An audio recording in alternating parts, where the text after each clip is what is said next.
দেশের মধ্যে কেন এত পরকীয়া, দেশের মধ্যে কেন এত নির্যাতন, দেশের মধ্যে কেন এত অশৃঙ্খলবাজি হচ্ছে জানেন? একমাত্র আমরা পুরুষ মূল। আমরা পুরুষের কারণে আজকা দেশের মধ্যে পরকীয়ার হার অনেক বেড়ে গেছে। এই কথাগুলা হয়তো কিছু কিছু লোকের কাছে ভাল লাগবে না, কিন্তু আমি কথাগুলা না বলে পারলাম না। গত 3-4 দিন আগে আমি ইসলামী ব্যাংকে গেলাম টাকা ওঠানোর জন্য। তো টাকা ওঠানোর জন্য যখন ইসলামী ব্যাংকে গেলাম, তখন এক লোক ওয়াইফ নিয়ে ঘুরতেছে অ্যাকাউন্ট করার জন্য।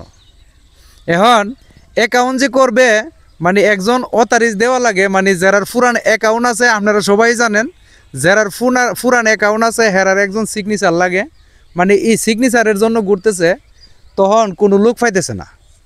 এখন দেখলাম কিটা, যে ছেলেটা মানে ওয়াইফের নামে অ্যাকাউন্ট করতে আসছে, এই ছেলেটা অনলি 3 দিন হয়েছে বিয়া করছে, ফিরাযাত্রা জামাই গেছে ফিরাযাত্রা হাঁটার জন্য, গিয়া ওয়াইফরে নিয়ে আসছে অ্যাকাউন্ট করার জন্য। সে প্রবাসী, প্রবাস থেকে বোন নামে টাকা পাঠাইব। তখন মানে আমি দেখলাম যে হাতের মেহেন্দির যে দাগগুলো এগুলো মোছে না হেরার।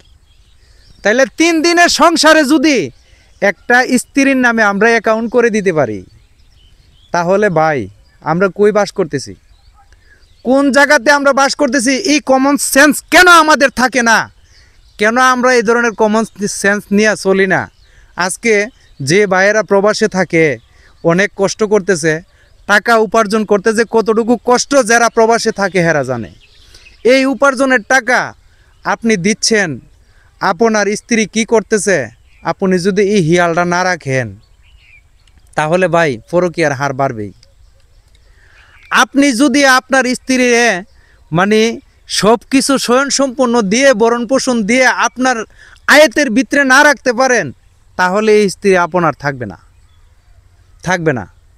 কিছুদিন আগে আমার একটা ভিডিও, মানে আমরা নিজে সালিশ করছি, দরবার করছি, মানে মেয়েটারে কত রঙের বুঝাইছি, 2টা সন্তান থয়া সে মেয়েটা স্বামীর সংসার থেকে এসে পড়েছে।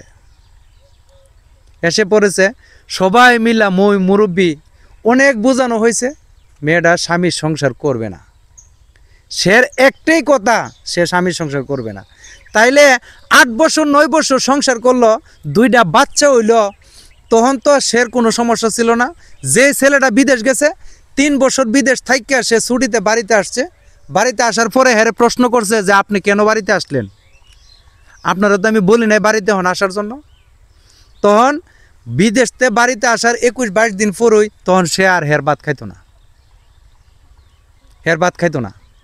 তো মেয়েটা লাস্টে স্বামীর সংসার লাস্টে ছেড়েই দিল।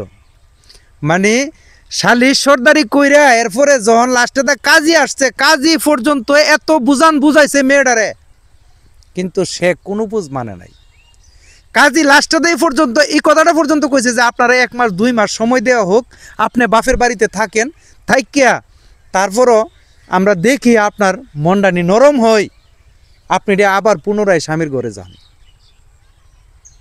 কিন্তু মেয়েটা কোনো কথাই মানল না।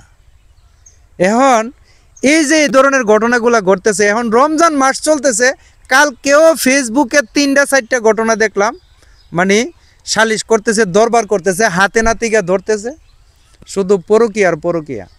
তো ভাই সবাই সতর্ক থাকুন, সবাই সাবধানে থাকুন, যাতে আপনার ওয়াইফ কি করতেছে না করতেছে, কোথায় যাচ্ছে, এগুলা দায়িত্ব কিন্তু আপনার এবং আপনার ফ্যামিলির লোকজনের। আপনার ফ্যামিলির লোকজন যারা যদি মা বাবা বেঁচে থাকে, সবার মা বাবাকে বলবেন একটু মানে কেয়ারফুলে থাকার জন্য, একটু সতর্ক থাকার জন্য। একটু সতর্ক থাকলেই কিন্তু এই ধরনের কাজকাম করতে পারে না। যদি একটু টাইডের ভিতরে আপনি রাখেন, তাইলে কিন্তু এসব কাজ করতে পারবে না।